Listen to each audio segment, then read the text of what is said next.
company standing right on the edge of death.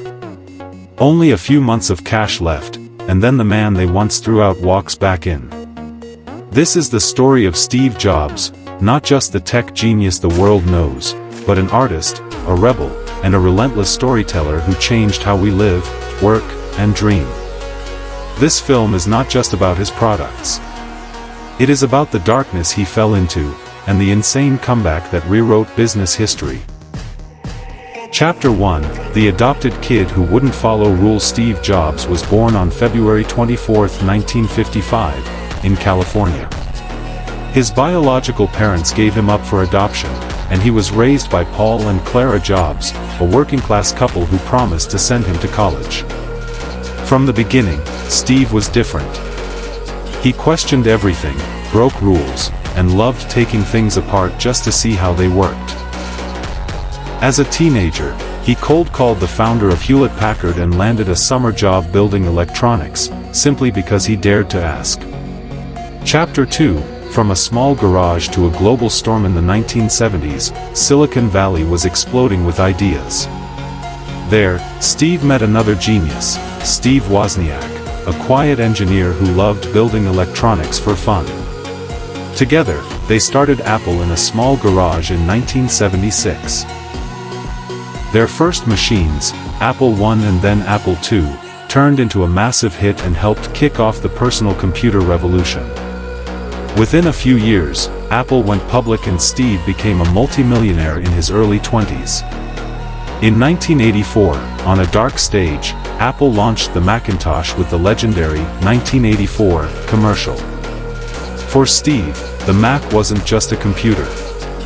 It was his declaration that technology could be friendly, beautiful, and made for normal people, not just scientists. Chapter 3, Fired from his own company. But where there is vision, there is conflict. By 1985, Apple was split between Steve Jobs and CEO John Sculley. The board chose Sculley, and Steve was pushed out of the company he had built. Think about that for a second. You create a billion-dollar company before you're 30, and then they tell you, we don't need you anymore. Most people would break. Steve didn't. He started over. He launched a new company called Next, focused on high-end computers for education and businesses. Next never became a big commercial success, but its software and ideas would later become the foundation of Apple's future operating systems.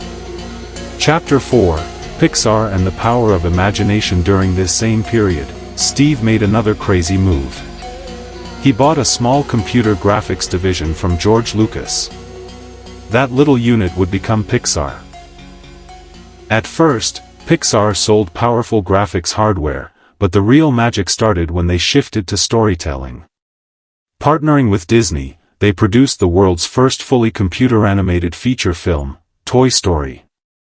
Toy Story's success turned Pixar into a Hollywood powerhouse and made Steve Jobs a major figure in the film industry, not just in tech. His biggest pain, being forced out of Apple, had transformed into a new creative empire. Chapter 5, The comeback that changed everything. By the mid-1990s, Apple was in trouble. The company was bleeding money, its product line was a mess, and nobody was sure it would survive. In 1996, Apple bought Next to fix its software problems. But the deal brought back more than technology, it brought back Steve Jobs. Once he returned, Steve did something brutal but necessary. He started saying no. He killed dozens of projects and focused Apple on just a handful of products. One of the first big hits was the colorful, all-in-one iMac. Then came a small device that shook the music industry, the iPod. 1,000 songs in your pocket was more than a slogan, it changed how people bought, carried, and listened to music. In 2007, on stage in his iconic black turtleneck, jeans, and sneakers, Steve said, "Today, Apple is going to reinvent the phone." The iPhone wasn't just a better phone. It put a computer, a camera, and the internet in your pocket, and completely rewired how humans interact with technology. Chapter 6, Illness, mortality, and the message to the world. In 2003, Steve Jobs was diagnosed with a rare form of pancreatic cancer.